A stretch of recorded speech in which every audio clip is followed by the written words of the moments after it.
നമസ്കാരം. ഉറക്കെ ഉച്ചത്തിൽ തുടരുകയാണ് പത്തനംതിട്ടയിൽ. ചൂടേറിയ തെരഞ്ഞെടുപ്പ് ചർച്ചയാണ് ഇവിടെ. മൂന്ന് മുന്നണികളും അണിനിരന്നിട്ടുണ്ട്. എന്താ പേര്? റോബിൻ പരിമല, യൂത്ത് കോൺഗ്രസിന്റെ പാർലമെന്റ് പ്രസിഡന്റാണ്. ശരി, അപ്പോ വിമർശനങ്ങൾ താങ്കൾ കേട്ട് കാണും. മറുപടി? എം പിക്കെതിരെ പറയുന്നതിൽ യാതൊരു അടിസ്ഥാനവുമില്ല. ഇന്ന് കേരളത്തിലെ തന്നെ എം പിമാരിൽ ഏറ്റവും കൂടുതൽ ഫണ്ട് ചെലവഴിച്ച എം പി ആണ് ശ്രീ ആന്റോ ആന്റണി. അതിൽ ഈ ഫണ്ടൊന്നും ആവിയായി പോയതല്ലോ.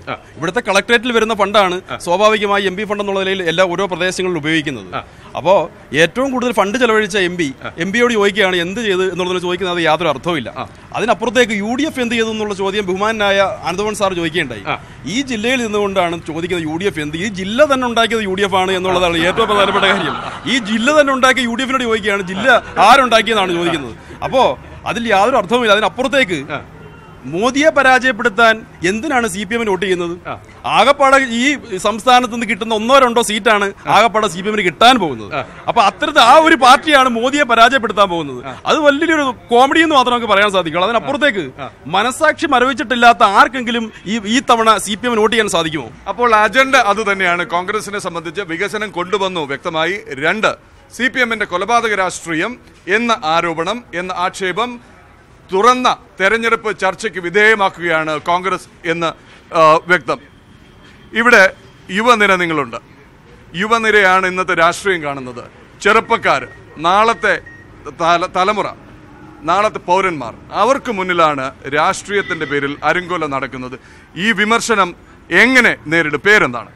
എൻ്റെ പേര് ബിജു. നമ്മുടെ പത്തനംതിട്ട മണ്ഡലത്തെ സംബന്ധിച്ചിടത്തോളം 10 വർഷക്കാലം ഇവിടം MLA ആയിരുന്ന ആളാണ് ശ്രീമാൻ ശിവദാസൻ നായർ. അദ്ദേഹം എന്താണ് ചെയ്തതെന്ന് നമുക്കറിയാം. അതുപോലെ തന്നെ നമ്മുടെ 2.5 വർഷക്കാലം പിന്നിടുമ്പോൾ നമ്മുടെ ശ്രീമതി വീണ ജോർജ് MLA എന്തൊക്കെയാണ് ഇവിടെ വികസനം കണ്ണഞ്ചിപ്പിക്കുന്ന വികസനമാണ് ഈ പത്തനംതിട്ടയിൽ ചെയ്തിരിക്കുന്നത്. നമുക്ക് കാണാം. ഒന്ന്, കോഴഞ്ചേരി പാലം വർഷങ്ങളായി ഇല്ലാത്തായിരുന്നു. അത് കോഴഞ്ചേരി പാലം. അതുപോലെ തന്നെ രണ്ടാമത്തെ വികസനം, ഒരു പാലം ഉദ്ഘാടനം ചെയ്തു കഴിഞ്ഞു. അതുപോലെ തന്നെ ശബരിമല, കോഴഞ്ചേരി ശബരിമല റോഡുകൾ ഈ 10 വർഷം മുന്നേ മണ്ണാർക്കുളഞ്ഞി വരെ ആ റോഡ് ഈ 10 വർഷം ഇവിടെ ഈ ബഹുമാന്യനായ MLA ഇല്ലായിരുന്നു. എന്ത് വികസനമാണ് ഇവിടെ ചെയ്തിട്ടുള്ളത്? ഒന്നും ചെയ്തിട്ടില്ല. അതേസമയം ഈ 2.5 വർഷക്കാലം നമ്മുടെ ബഹുമാന്യനായ MLA ചെയ്ത വികസനമെന്ന് പറഞ്ഞു കഴിഞ്ഞാൽ നമുക്ക് കാണാവുന്നതാണ്. അത് ഇവിടുത്തെ ജനങ്ങൾക്ക് അറിയാവുന്ന കാര്യങ്ങളാണ്. അങ്ങാണ് പരാതിക്കാരൻ. പ്രസംഗിക്കുന്നു മറ്റുള്ളവരെന്ന് പറഞ്ഞിട്ട് പ്രസംഗിക്കാതെ അക്കമിട്ടൊന്ന് നിരത്തിക്കാൻ. അല്ല, ഞാൻ നമ്മുടെ DYFIയുടെ നേതാവ് പറഞ്ഞിടത്തും തുടങ്ങാം. ശരി, കണ്ണഞ്ചിപ്പിക്കുന്ന വികസനം എന്ന് പറഞ്ഞു. കണ്ണഞ്ചുന്നില്ല. അല്ല, കണ്ണഞ്ചുന്ന CPM അവരുടെ അവകാശവാദം ഉന്നയിക്കുന്നു. കോൺഗ്രസ് ചെയ്തിട്ടുള്ള കാര്യങ്ങൾ പറയുന്നു. ഇത് രണ്ടും ജനങ്ങൾക്ക് ബോധ്യമുള്ള കാര്യമാണല്ലോ. ഇത് ജനങ്ങളുടെ മുമ്പിലാണല്ലോ. ജനങ്ങളാണല്ലോ തീരുമാനം. ആര് എന്തൊക്കെ ചെയ്തു, ആര് ചെയ്തപ്പോഴാണ് കണ്ണഞ്ചുന്നത്, ആര് ചെയ്തപ്പോഴാണ് കണ്ണഞ്ചാത്തത് എന്ന് ഈ നാട്ടിലെ ജനങ്ങൾ കണ്ടുകൊണ്ടിരിക്കുക. ഞാൻ ചോദിക്കട്ടെ, ബഹുമാന്യനായ ശ്രീ അനന്തഗോപൻ സാറ് പരാജയപ്പെട്ട തെരഞ്ഞെടുപ്പിൽ കോൺഗ്രസിന്റെ ഭൂരിപക്ഷം 1,20,000 ആയിരുന്നു. കഴിഞ്ഞ തവണയോ അത് 50,000 അല്ല, 50,000 ജയിക്കുമെന്നാണ് അവർ പറയുന്നത്. അല്ല, അത് അവരുടെ അവകാശവാദമല്ലേ. ഞാൻ പറഞ്ഞത് അല്ല, ഞാൻ പറയാം, വികസനത്തിലേക്ക് തന്നെ കടന്നു വരാം. ഇപ്പം യൂത്ത് കോൺഗ്രസിന്റെ ജില്ലാ പ്രസിഡന്റ് പത്തനംതിട്ട ജില്ല ഉണ്ടാക്കിയത് കോൺഗ്രസ് ആണെന്ന് പറഞ്ഞ് പൊട്ടിച്ചിരിച്ചു. ഇപ്പം ആടിനെ പട്ടിയാക്കുന്ന സമീപനം നെടുമ്പാശ്ശേരി വിമാനത്താവളം ഉണ്ടാക്കിയത് കോൺഗ്രസ് ആണെന്ന് പൊട്ടിച്ചിരിക്കും. അപ്പം 1982 നവംബർ 14 പത്തനംതിട്ട ജില്ല രൂപം കൊണ്ടു. എങ്ങനെയാണെന്ന് ഈ നിൽക്കുന്ന സ്ഥലം എവിടെയാ? ഇത് എങ്ങനെയാണ് ഈ പത്തനംതിട്ട ഉണ്ടായത്? അതൊന്നും അറിയാൻ വയ്യാതെ വെറുതെ ഇങ്ങനെ അന്ധമായ രാഷ്ട്രീയം പറഞ്ഞുകൊണ്ട് പോയിട്ട് കാര്യമില്ല. ഈ തെരഞ്ഞെടുപ്പിലെ പ്രധാനപ്പെട്ട ചർച്ചാ വിഷയങ്ങൾ അല്ല, വികസനത്തെ കുറിച്ച് പറയണ്ട. ഇപ്പം ഇവര് പറഞ്ഞ 3 നമ്മുടെ കേന്ദ്രീയ വിദ്യാലയം, ആ കേന്ദ്രീയ വിദ്യാലയങ്ങൾ CPM കൊണ്ടുവന്നാണോ? ഇടതുപക്ഷ ഭരണത്തിൽ കൊണ്ടുവന്നാണോ? ഞാൻ ചോദിക്കുന്നത് ആന്റോ ആന്റണിയോ അല്ലെങ്കിൽ മറ്റൊരു വ്യക്തിയോ എന്നുള്ളതല്ല. ഇതെല്ലാം കോൺഗ്രസ് അല്ലേ? അല്ല, ഇതെല്ലാം കോൺഗ്രസിന്റെ ഭരണകാലത്ത് കാലാകാലങ്ങളിൽ കോൺഗ്രസ് കൊണ്ടുവന്ന വികസനമാണ്. അത് ആന്റോ ആന്റണിയാകാം, അത് KK നായരാകാം, അത് അടൂർ പ്രകാശാകാം, അത് രമേശ് ചെന്നിത്തലയാകാം, BJP സാറാകാം. ഈ ജില്ലയെ പ്രതിനിധീകരിച്ച ജനപ്രതിനിധികൾ കൊണ്ടുവന്ന വികസനം തന്നെയാണിത്. ഈ രാജ്യത്തെ ജനങ്ങൾ, നിങ്ങൾക്കറിയാം, നമ്മുടെ സംസ്ഥാനം, നമ്മുടെ നാട് 100% സാക്ഷരതയുള്ള നാടാണ്. 100% രാഷ്ട്രീയ സാക്ഷരതയുള്ള നാടാണ്. ഈ നാട്ടിലെ ജനങ്ങൾക്ക് ഇത്തരം കാര്യങ്ങളെ കുറിച്ച് വളരെ വ്യക്തമായ ധാരണയുണ്ട്. കോൺഗ്രസ് എന്ന് പറയുന്നത് 134 വർഷം പഴക്കമുള്ള ഒരു രാഷ്ട്രീയ പ്രസ്ഥാനമാണ്. ലോകത്തിലെ ഏറ്റവും വലിയ രാഷ്ട്രീയ പാർട്ടിയാണ്. ആ കോൺഗ്രസിനെ സംബന്ധിച്ചിടത്തോളം രാഷ്ട്രീയമായി ഞങ്ങൾക്ക് നേട്ടങ്ങളുണ്ട്, പിന്നെ കുറവുകളുണ്ട്, ഞങ്ങൾക്ക് ഒരുപാട് പിന്നെ പിന്നെ പിന്നെ കരുത്തുണ്ട്, ശക്തിയുണ്ട്, ദൗർബല്യങ്ങളുമുണ്ട്. ഞങ്ങളുടെ ഗുണവും തെറ്റുമെല്ലാം ഈ രാജ്യത്തെ ജനങ്ങൾക്കറിയാം. ഞങ്ങൾക്ക് പിന്നെ കുറവുണ്ടായപ്പോൾ ഞങ്ങളെ ശിക്ഷിച്ചിട്ടുണ്ട്. ആ ശിക്ഷ ഞങ്ങൾ ജനാധിപത്യപരമായ രീതിയിൽ ഞങ്ങൾ ഏറ്റുവാങ്ങിയിട്ടുണ്ട്. ഞങ്ങളുടെ പ്രവർത്തനങ്ങൾ മെച്ചപ്പെടുത്താനുള്ള തിരുത്തൽ പ്രവർത്തനങ്ങൾ മുമ്പോട്ട് പോയിട്ടുണ്ട്. ജനസമക്ഷമാണ് ഞങ്ങളുടെ പ്രവർത്തനം. ജനങ്ങളുടെ മുമ്പാകെയാണ് ശരിയേത് തെറ്റേത് എന്ന് തിരിച്ചറിയാനുള്ള പിന്നെ ശക്തി, ആ ശേഷി നമ്മുടെ നാട്ടിലെ ജനങ്ങൾക്കുണ്ട് എന്നുള്ള ഉറച്ച ബോധ്യത്തോടു കൂടി തന്നെ ഈ തെരഞ്ഞെടുപ്പിനെ നേരിടുമെന്ന് പറയാൻ ആഗ്രഹിക്കുന്നു. ഞാൻ തിരിച്ചെത്താം. ശക്തമായ വിമർശനമാണ് BJPക്കും കേന്ദ്ര സർക്കാരിനുമെതിരെ ഉയരുന്നത്. UPA സർക്കാരിനെ വിലയിരുത്തണമെന്നാണ് ഇവിടുത്തെ കോൺഗ്രസ് നേതാവ് പറഞ്ഞത്. തീർച്ചയായിട്ടും UPA സർക്കാരിനെ വിലയിരുത്തണമെന്നാണ് BJPക്ക് ആവശ്യപ്പെടാനുള്ളത്.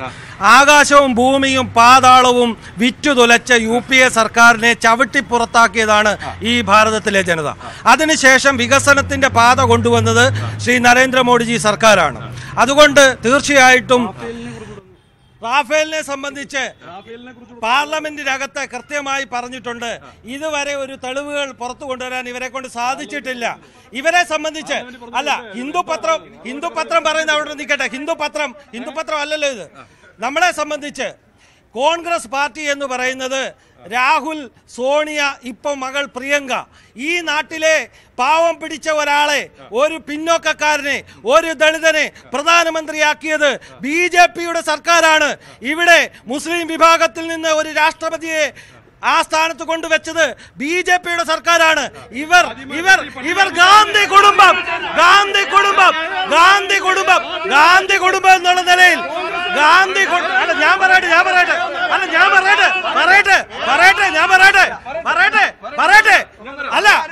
അല്ലല്ല BJPയെ ഇവിടെ കോൺഗ്രസ്സുകാരും മാർക്സിസ്റ്റ് പാർട്ടി എന്താ പറയുന്നത്? വർഗീയ പാർട്ടി എന്നുള്ള നിലയിലാണ്. ഇപ്പോ നരേന്ദ്രമോദി സർക്കാർ അധികാരത്തിൽ വന്നതിന് ശേഷം പശുവിനെ തല്ലിക്കൊന്നെന്ന് ഇവർ പ്രചരണം നടത്തുന്നേ ഉള്ളൂ. ഒരു വർഗീയ സംഘർഷം ഈ ഭാരതത്തിൽ ഉണ്ടായിട്ടില്ല. ഇവിടെ ഉണ്ടായിട്ടില്ല.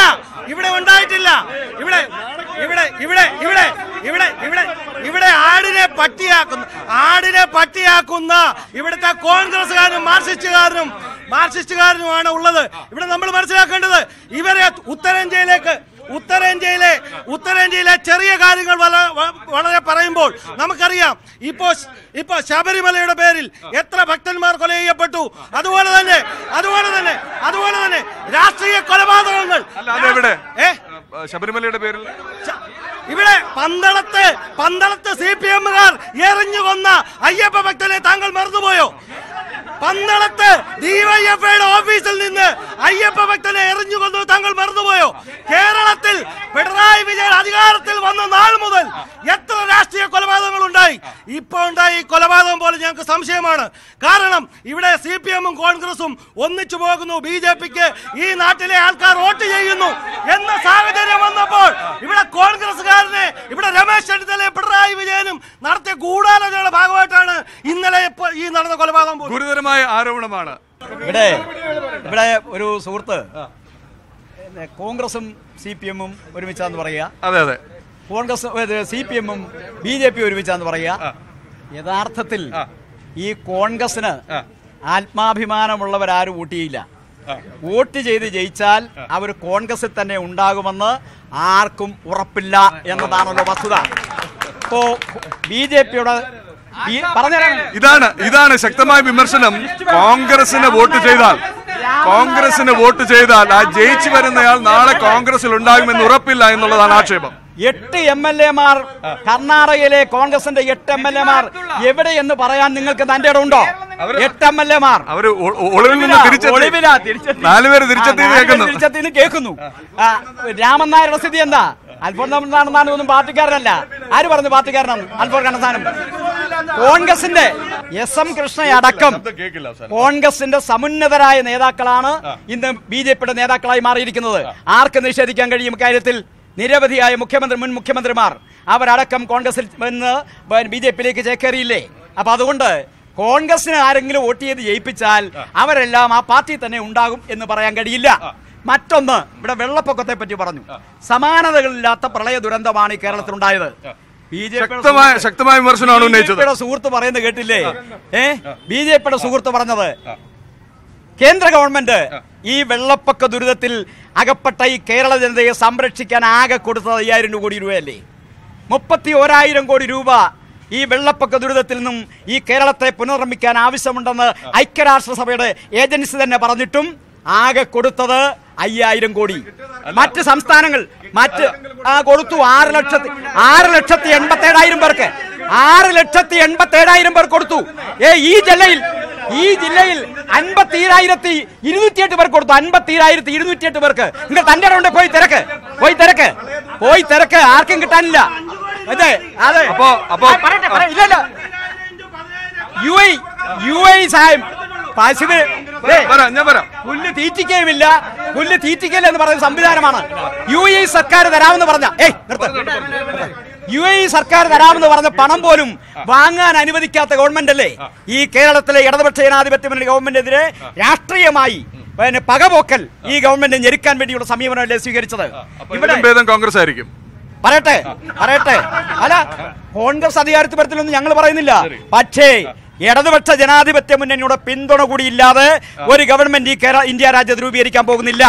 2006 ഞങ്ങൾ ഭരിക്കുമെന്ന് ഞങ്ങൾ കോൺഗ്രസ് അതൊന്ന് പറഞ്ഞു. ഒരു മിനിറ്റ്, ഞാൻ തിരിച്ചു വരാം. ഇത്രയും വലിയ പ്രളയ ദുരന്തം ഉണ്ടായിട്ട് പോലും ഈ പ്രളയക്കെടുതിയുടെ ഏറ്റവും വലിയ രൂക്ഷത അനുഭവിച്ച ആറന്മുള, ചെങ്ങന്നൂർ, റാന്നി ഈ 3 നിയോജക മണ്ഡലങ്ങളിലെ ഇടതുപക്ഷത്തിന്റെ CPIM-ന്റെ ജനപ്രതിനിധികൾക്ക് നിയമസഭയിൽ അവരുടെ മണ്ഡലങ്ങളിൽ ഉണ്ടായ ആ ദുരന്തത്തെ കുറിച്ച് ഒരു വാക്ക് ഉരിയാടാൻ അവസരം കൊടുക്കാതെ പാർട്ടിയാണ് CPIM. ഈ ആന്റണി MP സ്ഥാനം സ്വപ്നം കാണുന്നതിന് മുമ്പല്ലേ അടൂർ സെൻട്രൽ സ്കൂൾ വന്നത്? ആന്റണി സ്വപ്നം കാണുന്നതിന് മുമ്പല്ലേ MP സ്ഥാനം? MP കൊണ്ടെന്ന് പറഞ്ഞ അതൊന്നും പറയാതെ MP കൊണ്ടെന്ന് പറയാതെ MP കൊണ്ടെന്നാ പറഞ്ഞ ആൾക്കുന്നത്. കോൺഗ്രസ് പലപ്പോഴും ഭരിച്ചിട്ടുണ്ടല്ലോ, ഭരിച്ചപ്പോൾ പലതും ചെയ്തിട്ടുണ്ട്. അതുപോലെ ഓമല്ലൂർ കൊണ്ടുവന്ന central school Francis George MP ആയിരിക്കുമ്പോഴല്ലേ ഓമല്ലൂര് സെൻട്രൽ സ്കൂൾ വന്നത്? ഇപ്പോഴൊരു സെൻട്രൽ സ്കൂൾ കോന്നി വന്നു. അത് BJP-ക്കാർ പറയുന്ന അവർ കൊണ്ടുവന്നാണ് അവർ പറയുന്നത്. പിന്നെ എന്തോ അയാൾ കൊണ്ടുവന്നത്, ഈ MP കൊണ്ടുവന്നത്? ഞാൻ നേതാക്കളിലേക്ക് തിരിച്ചു വരാം. ഇവിടെ വീണ ജോർജ് MLA വികസന പ്രവർത്തനങ്ങൾ നടത്തി എന്ന് പറഞ്ഞപ്പോ പുച്ഛത്തോടു കൂടി തള്ളുക. ഇവിടെ 40 കോടി രൂപ ഇവിടെ ട്രാൻസ്പോർട്ട് സമുച്ചയം ഈ പത്തനംതിട്ടയ്ക്ക് സ്ഥാപിക്കാൻ എസ്റ്റിമേറ്റ് എടുത്ത് ഗവൺമെന്റ് അംഗീകാരം കൊടുത്തിട്ട് ഈ കോൺഗ്രസുകാർ നിഷേധിക്കാൻ ചെയ്ത് നിഷേധിച്ചു. ഇത് ഇപ്പോ പറയട്ടെ ധൃതി വെക്കാതെ 40 കോടി രൂപയുടെ വികസന ട്രാൻസ്പോർട്ട് സമുച്ചയമാണ് ഇവിടെ എസ്റ്റിമേറ്റ് റിക്കാർഡ് കാണിച്ചു തരാം. നിയമസഭാ തെരഞ്ഞെടുപ്പിൽ 15 കോടി രൂപ മുടക്കിക്കൊണ്ട് വീണ ജോർജ് MLA ആണ് ഇപ്പൊ ഇത് സ്ഥാപിച്ചത്. ഗവൺമെന്റ് ആശുപത്രിയിൽ കാത്ത് കൊണ്ടുവന്നു. 8 കോടി രൂപ മുടക്കി കാത്ത് കൊണ്ടുവന്നു. നിങ്ങൾ കണ്ടില്ലേ? ഇവിടെ ഇപ്പോ മേൽപ്പാലത്തിന്റെ ഭരണാനുമതി വരെ കിട്ടിക്കഴിഞ്ഞിരിക്കുന്നു. അങ്ങനെ നിരവധിയായ വികസന പ്രവർത്തനങ്ങൾ, റോഡുകൾ, അതുപോലെ കോഴഞ്ചേരി പാലം, ആഞ്ഞിലിക്കുത്തിക്കടവ് പാലം, നിരവധിയായ വികസന പ്രവർത്തനങ്ങൾ ഈ MP ഈ മണ്ഡലത്തിൽ നടത്തിയിട്ടുണ്ട്. കോൺഗ്രസിന്റെ കുഞ്ഞിന് CPM പേരിടണ്ട, കോൺഗ്രസിന്റെ കുഞ്ഞിന് കോൺഗ്രസ് പേരിട്ടോളാം. ചർച്ച അവസാനിക്കുന്നില്ല, ഇടവേളയാണ്. തിരിച്ചെത്താം ഉറക്കെ ഉച്ചത്തിൽ.